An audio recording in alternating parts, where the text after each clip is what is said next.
this special presentation of the Dr. Bill Show, we will be spectating a group of college professors teaching their obviously dedicated college classroom, very diligent to learn. These college professors claim that they have the biggest scientific discovery of this generation and possibly the next. Let's take a listen.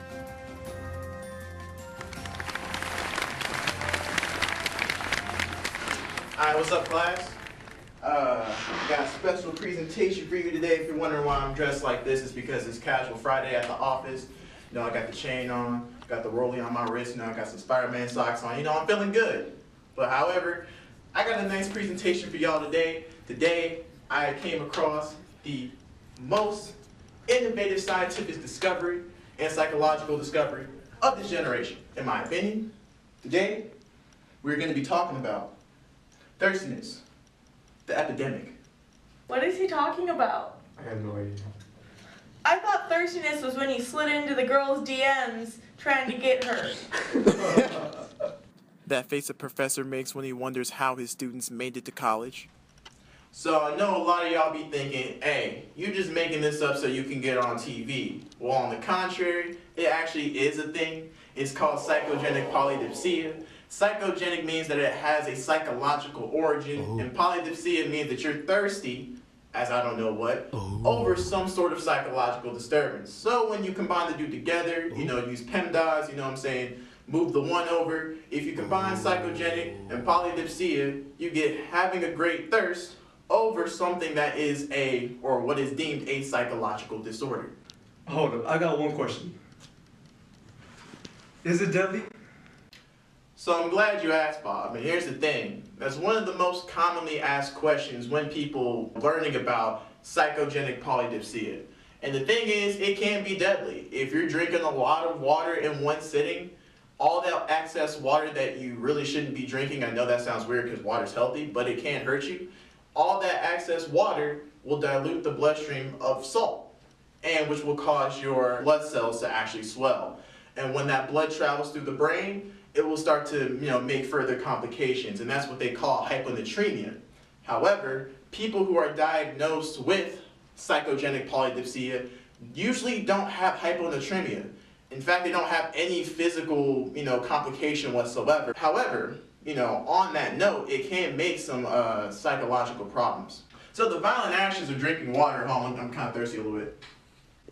All right, so the violent reactions of water or psychogenic polydipsia usually can include panic attacks, weeping spells, headaches, the usual amount of symptoms when you're insane in the membrane. Usually a person with this disorder is insane in the membrane when they feel like they left their personal water bottle, such as this one.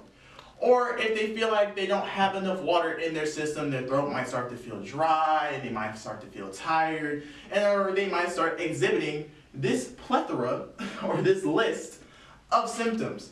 Behaviors also stem from stressful experiences such as a family member dying or a significant other dying, or maybe, the boss is, getting on your case at work and you just feel the need to drink water like there's no tomorrow. Those things can attribute and also can condition you to drink the excessive amount of water that people with psychogenic polydipsia drink. Alright, so the main culprit behind these violent reactions happens when you have a malfunction in your... Oh, I missed. I can't see in these glasses, folks. Alright,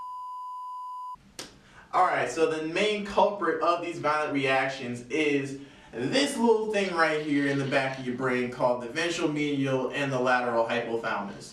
So what these things do is that they secrete hormones such as dopamine and other things into the bloodstream. And as we all know, for all you guys that smoke marijuanas, I know y'all listen to the hippity hop music and they talk a lot about that. When you use a drug such as weed or coke or whatever, dopamine gets released into the bloodstream, which creates a sense of euphoria. And that's why these drugs are so addictive. Same with water.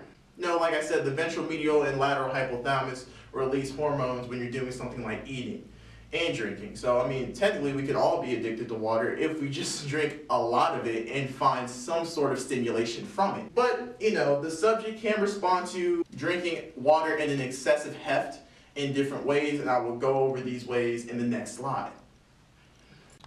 So I know a lot of y'all might be asking, hey professor, can you get high from drinking water? Essentially, the answer to that question is yes for some people. See, when a person with psychogenic polydipsia drinks water, two things happen. Dopamine gets released from the ventromedial hypothalamus, as I explained in the previous slide, and also a new neurotransmitter, serotonin, gets released into the body as well. And what serotonin does is that it regulates temperament and mood, while dopamine can create a high euphoric effect. However, when a person doesn't go without water, who by chance has psychogenic polydipsia, they start to go into these stages of depression, which is a brain behavior that changes your overall behavior. They start off with anxiety, they go down to anxiety and depression, and then finally they hit up full straight on depression. And the reason why is because when the body experiences a lack of water for a person with this disorder, dopamine stop secreting themselves into the bloodstream and into the brain. So with that stop in production of those neurotransmitters or chemicals will create a depressive mood. So just think, they reach euphoria when they drink water, when they go without it, they reach depression. Simple as that.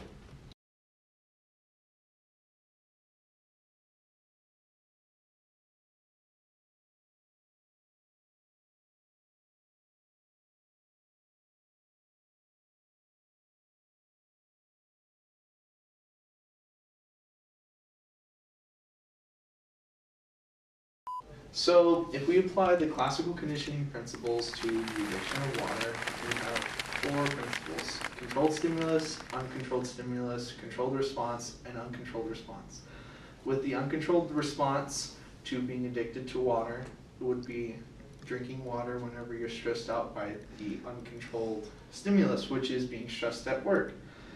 And the way you kind of go about doing tolerance to that is you throw in a controlled stimulus, which is whenever you start getting stressed out at work, you kind of alleviate that by slowing down and taking your time. Now the controlled response that follows with the controlled stimulus would be, instead of drinking water, you find an alternative to that. So like so for the alternative to drinking water, you can do some other activities like writing down something or whatever, twiddling your thumbs. Those all four fit into tolerance for the addiction of water. All right. Now, so with the quote by Ivan Pavlov, edible substances evoke the secretion of thick, concentrated saliva. Why? The answer, obviously, is that this enables the mass food to pass smoothly through the tube leading from the mouth into the stomach. So basically, rephrase that to say water, and that's the basics of classical conditioning.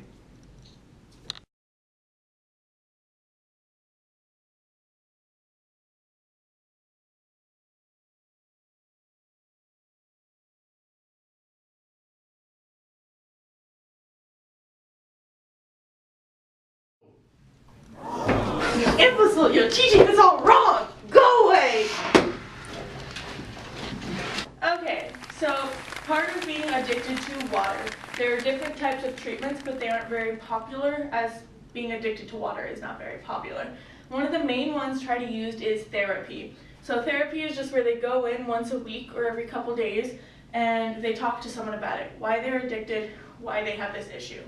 There's one thing that's there's rehab that a lot of people do, where they go into a rehab facility and the amount of water they're drinking is controlled. So when they get stressed out and everything, they don't start just chugging water, because it slowly reduces their tolerance for water to where they're not drinking as much because they don't need to anymore.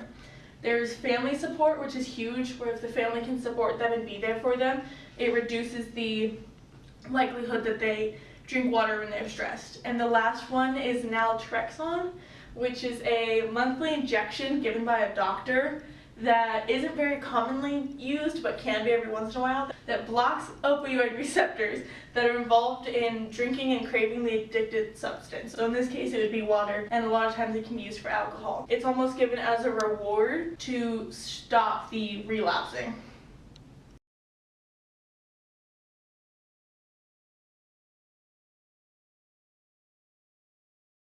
Alright, so now let's talk about neurotransmission.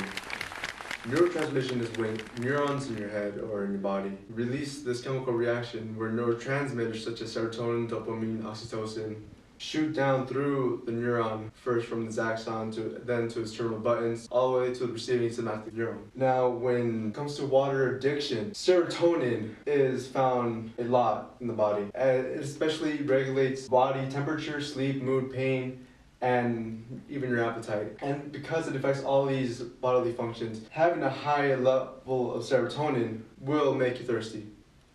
Alright, so why is it difficult to treat? Well, first off, it's water. You need it to survive. Secondly, many treatments that help with polydipsia actually have a large amount of harmful side effects such as glaucoma, epilepsy, etc. Thirdly, people affected by this have a lot of disorders such as schizophrenia and diabetes. And when you are conditioned to have polydipsia while you are also having disorders such as schizophrenia, anything that triggers schizophrenia will cause polydipsia. Anything that triggers diabetes will cause it. You know, it's just this conditioned effect between the two.